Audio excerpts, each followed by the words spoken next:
Vallow Daybell and Chad Daybell believed they were chosen to lead a new world after the apocalypse, but behind their spiritual masks hid a deadly plan that would end in betrayal, buried secrets, and the unimaginable deaths of Lori's own children. Vallow Daybell appeared to be the image of a perfect suburban mother smiling in family photos, attending church regularly and raising her children in a seemingly peaceful home. But behind that polished exterior was a life slowly unraveling, driven by delusions and disturbing beliefs. Her descent into a world of apocalyptic obsession didn't happen overnight, but once it began, it moved with terrifying speed. It started with a sudden tragedy. Her third husband, Joseph Ryan, died unexpectedly. Though the death was ruled a heart attack, those close to the case noted Lori's strange reaction, showing no grief, no signs of mourning. Instead, she began speaking openly about spiritual revelations, good and evil spirits, and a coming end of the world. Not long after, Lori connected with Chad Daybell, a Doomsday author, whose writings included visions of alternate dimensions, dark spirits inhabiting bodies, and a chosen few who would survive a great reckoning. Their bond was immediate. Lori believed she had finally found someone who understood her divine calling. The two grew closer quickly, despite both being married to other people. Chad claimed Lori was a goddess, chosen to help lead the survivors of the apocalypse. They saw themselves not as partners in life, but in destiny. The boundaries between fantasy and reality blurred. As Lori's obsession grew, her relationships with her family began to deteriorate. Her brother, Charles Vallow, expressed concern about Lori's mental state, claiming she thought she was a prophet. He feared for the safety of her children, especially JJ, who had special needs and required regular care. Charles even reached out to the police and attempted to get Lori psychiatric help, but she always managed to talk her way out of it. Then Charles himself died under violent circumstances. Lori's brother Alex Cox claimed he had shot Charles in self-defense. Yet the case raised immediate red flags. There was no evidence Charles had posed a threat. Lori's behavior after his death was chillingly casual. She threw a pool party that same evening. Her concern wasn't for her children or her deceased husband. It was as if she'd already moved on. Within weeks, Lori relocated to Idaho with her two youngest children, Tylee and JJ. Her oldest son, Colby, was left behind, and later said he had no idea what was really happening. Friends and family who tried to contact Lori were met with silence or bizarre explanations. She claimed the children were fine, attending school or staying with friends, but no one ever saw them. By the fall, both Tylee and JJ had completely vanished from public view. All the while, Lori and Chad grew bolder. They frequently communicated through encrypted apps, speaking in codes and assigning spiritual light and dark ratings to people in their lives. Some were deemed too dark to be saved. Those labeled dark, they believed, needed to be freed. In reality, those people often ended up missing or dead. What began as a twisted spiritual belief system had now evolved into a terrifying reality with deadly consequences. As fall turned to winter, the absence of Tylee and JJ became impossible to ignore. Family members grew more alarmed as their calls and texts went unanswered. Lori offered vague excuses or no responses at all. Alarmed by the silence, JJ's grandparents, Kay and Larry Woodcock, contacted the police and requested a welfare check. Authorities in Rexburg, Idaho, where Lori had recently moved with the children, quickly launched an investigation. When they visited Lori's townhouse, they were met with lies. Lori claimed JJ was staying with a friend out of state. A friend denied it. Tylee, she said, was attending college, though there were no records to prove it. Detectives noticed the home had no signs of children living there, no clothing, no toys, no school supplies. It was as if JJ and Tylee had never been there at all. As officers pressed for more answers, Lori and Chad suddenly vanished. They fled Rexburg and resurfaced weeks later in Hawaii, sunbathing on the beach while the rest of the country was searching for Lori's missing children. Police tracked them down, hoping to at least get information about JJ and Tylee's whereabouts. But again, Lori refused to cooperate. She offered no proof the children were alive. No video calls, no photos, no verifiable evidence. Nothing. Just empty promises and a cold smile. Back in Idaho, investigators uncovered a web of contradictions. Surveillance footage showed Lori, Alex, and the children on September 8th, Tylee's last known sighting. Days later, only JJ was seen, and by the end of September, both children had disappeared. A deeper investigation into Chad Daybell's background revealed even more chilling connections. Just before he married Lori, Chad's longtime wife, Tammy Daybell, died in her sleep. Chad claimed she had gone to bed with a cough and never woke up. Her death was originally deemed natural, and no autopsy was performed. But with the growing suspicions, authorities exhumed Tammy's body for a full autopsy. What they found raised even more red flags. Her death had not been peaceful. Bruises, signs of asphyxiation, there was reason to believe Tammy had been murdered. The case was no longer just about two missing children. There were now 3 suspicious deaths connected to Lori and Chad. The pattern was undeniable. Detectives followed the trail of digital evidence, cell phone pings, text messages, cloud data. Chad and Lori had spoken in cryptic language, using words like zombies, missions, and cleansing. They created lists of people around them, labeling each with their light or dark energy rating. Those marked as dark often ended up gone. The discovery sent chills through law enforcement. The language suggested a mode of a belief system in which killing someone wasn't murder, but spiritual liberation. Even as the net closed in, Lori maintained her innocence.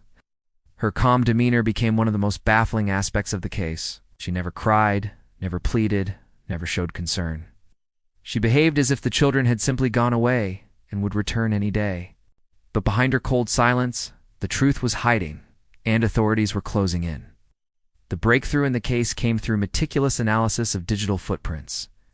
FBI agents and local investigators worked tirelessly to trace every move Lori, Chad, and Alex made in the weeks surrounding the children's disappearance. One critical piece of evidence was a series of GPS data points from Alex Cox's phone. The data showed that Alex had spent an unusual amount of time in Chad Daybell's backyard on the very same days both children were last seen. The visits weren't casual or random, they were deliberate, isolated, and tied to a very specific area on the property. Armed with this information, investigators secured a search warrant for Chad's rural Idaho home. On the morning of June 9th, law enforcement teams arrived with cadaver dogs, excavation equipment, and evidence technicians. The search was methodical.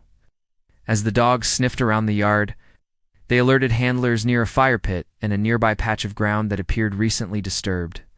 The area was cordoned off and slowly excavated. What they unearthed horrified even seasoned professionals. First, small human remains were discovered, wrapped in plastic and duct tape, buried near tree roots. A second grave was found shortly after, charred bones and tissue bundled in scorched fabric. The scene was haunting. Dental records and forensic testing confirmed the remains were those of J. Vallow, and Tylee Ryan. The exact causes of death were difficult to determine due to the condition of the remains. But the evidence showed intent, concealment, and brutality. Investigators believed JJ had been suffocated, while Tylee's remains had been dismembered and burned beyond recognition. The method of disposal suggested a calculated effort to hide the bodies and delay their discovery. The public reaction was immediate and explosive. Vigils were held across the country. Makeshift memorials with photos, stuffed animals, and candles grew outside courthouses and police departments. The story dominated headlines. How could a mother be involved in something so monstrous? How could a man who wrote about faith and family become an accomplice to murder? Lori and Chad were now no longer simply suspects. They were at the center of a national tragedy. Lori was arrested in Hawaii and extradited back to Idaho in handcuffs. Chad was arrested on site during the property search, standing silently as agents uncovered the children's remains. Prosecutors charged both with multiple felonies, including first-degree murder, conspiracy to commit murder, and the concealment of human remains. The case shifted focus from a search to a courtroom battle for justice. What shocked many was Lori's continued lack of visible remorse. In court appearances, she smiled occasionally, wore fresh makeup, and sometimes laughed to herself. She acted as if the proceedings were beneath her, as though none of it concerned her at all, but the evidence said otherwise. The backyard that once seemed ordinary had become a burial ground for innocence. The walls of delusion that Lori and Chad had built were now crumbling, revealing a chilling reality that few could have ever imagined. The courtroom became the stage for one of the most disturbing criminal trials in recent history. Prosecutors presented a detailed timeline of the events that led to the children's deaths, laying out a case built on text messages, surveillance footage, phone records, and forensic evidence. The jury listened intently as the prosecution described how Lori, Vallow, Daybell, and Chad Daybell had constructed an elaborate belief system that justified murder under the guise of religious duty.